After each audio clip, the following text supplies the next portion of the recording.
I was yelling to God, "You are not a just God. You don't care what is happening to me.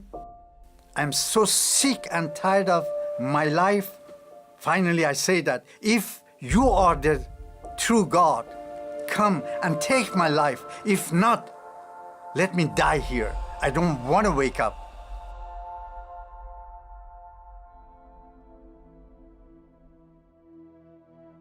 Iran before the revolution, it was really a quiet country, very peaceful. When the Islamic revolution happened in 1979, I left Iran and moved to Denmark. The very first day when I came to Denmark, it was snow falling, cold, very cold. And I was sitting in my room all alone, crying, really crying, literally crying, and called my mom. I said, "Mom, I want to come back home. I really want to come back home. I don't want to stay here. I cannot stay here. I will die here." And she said that if you come here, you will die here too, so you better stay there. I tried to feel the loneliness by making myself busy and making money. I had a house in Bali, Indonesia. Didn't make me happy. In order to find Allah, I started to go to mosque, doing salat 5 times a day, but found no Allah. And then I went to other religion, Buddhist and Hinduism, Krishna, name it. But no God.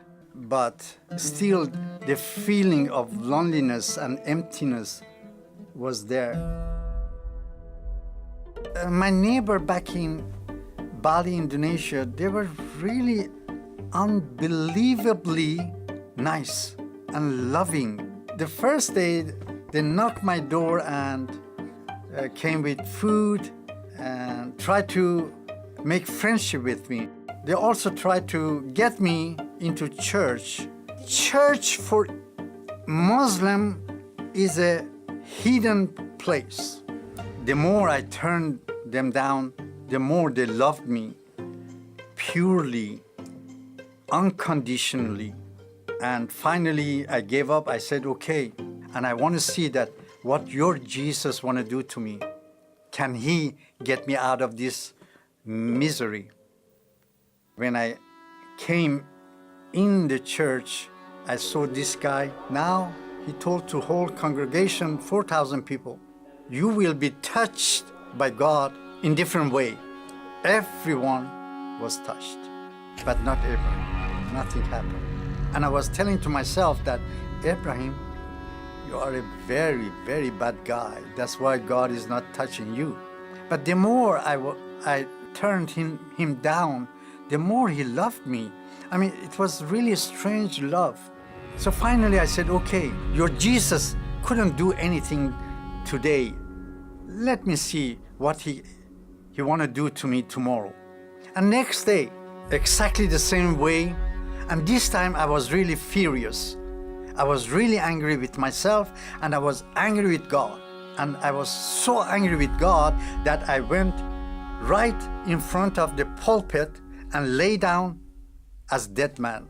I was yelling to God, "You are not a just God. I'm seeking to find you for years and years, but it seems that you don't care. If you are the true God, come and take my life. If not, let me die here. I don't want to wake up." After 10 minutes, I heard a voice, "Abraham, you don't want your life? I will take your life for my glory." I felt hands start to touch my head. I thought that some of these 4,000 people felt sorry for me and came to me just to give me comfort.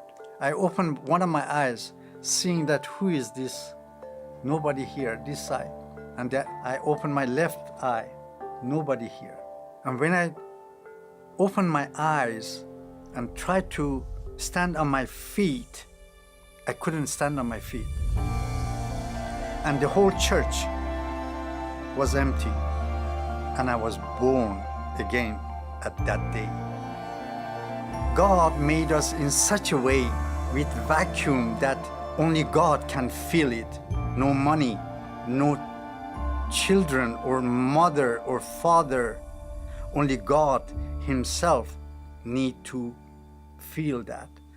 And this same Jesus is now visiting Muslims. Before the revolution in 1979, Iran had only a handful Christians.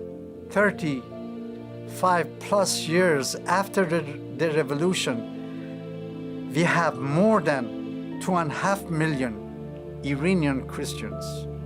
Years after I become Christian and my view of Jewish people changed dramatically.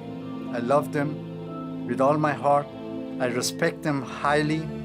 We, the Gentiles, we grafted in to the tree, but they are the branches.